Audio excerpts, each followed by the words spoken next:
Hello, welcome back.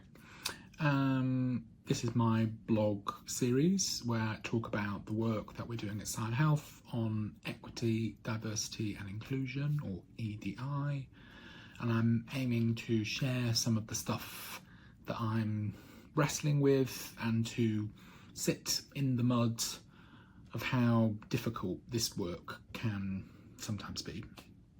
So this time I'm talking about pay gap reporting. We have just published SignHealth's annual report and our accounts. You can see more information if you follow the link. I'm really proud of how quickly SignHealth's growing, to see Sabina's introduction as our new chair of our board. Even though she's been in the role for almost a year now. And although we're not legally required to publish data on our pay gap, we choose to do it because it helps us pay attention to what's happening at SignHealth. You can read more detail in our annual report if you want to. But we've looked at the pay gap from several different perspectives. So we've looked at gender, we have looked at race and ethnicity, we've looked at deafness and disability too.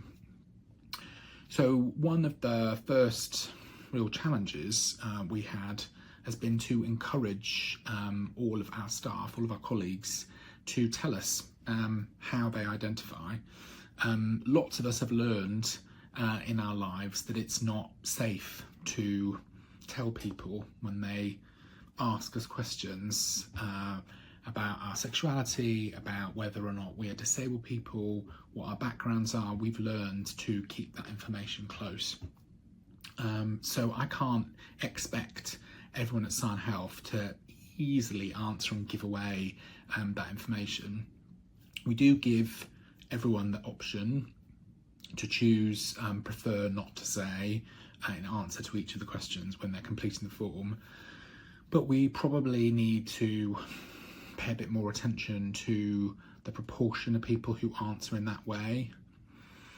Our next challenge was to look at the results and to try to understand what's that telling us, what are we learning, even though we've done it for several years now on some of those perspectives.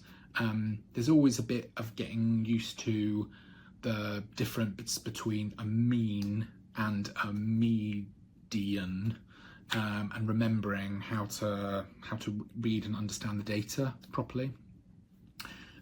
So at SignHealth, our pay gap is in women's favour. We have more women employed at SignHealth at every single level of the organisation. The median, which is arguably the clear middle point where everyone's wages are lined up from smallest to largest, and that shows the middle point, that women earn about 15% more than men. That feels good, and it also feels like it's real, and it truly represents SignHealth when you spend time and visit colleagues, different teams, different jobs in the organisation. It's what you see, but it's still, I think we still need to think more and understand more about that, and make sure that it's a really good place to work regardless of your gender. Looking at race and ethnicity, 27% of our staff are from the global majority, but the median pay gap shows that they earn 7% less than white staff.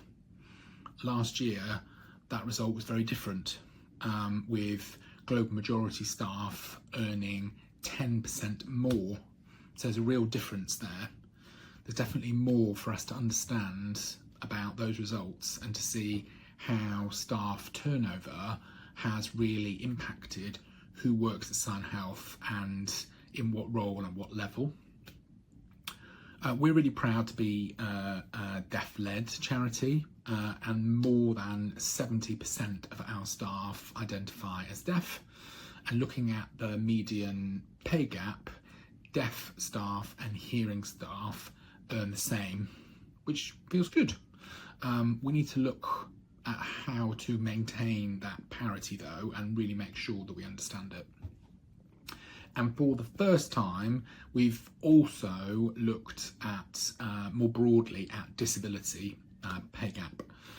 So we understand that deaf staff are included in disabled colleagues because we use the social model of disability. So the median pay gap shows that again, there's no difference between disabled and non-disabled staff. But there's loads more work for us to do. Some of that work is really kind of highlighted by the results. We've still got to make progress on developing an overarching people strategy, and we have our new Director of People, Sarah Daniels, has just joined SignHealth very recently, so that's fantastic, and that's going to be her top priority, the people strategy. So the focus on pay gaps has also helped us kind of recommit to some of our other plans. We are going to be rolling out our new anti-racism training to another wave of staff this autumn, and also to our Board of Trustees, and we're going to be recruiting for a new head of EDI too, so that's exciting. And as always, it feels like we're making progress, but there's still lots and lots to do. But I'm proud that we're sharing the information publicly, we are holding ourselves accountable, but we need to do more to feel like we're actively kind of steering the charity towards greater equity too. So as always, if you have any comments or questions about what I've talked about here, please let me know, get in touch, particularly if you've got ideas or questions about pay gap reporting. Thanks for your time.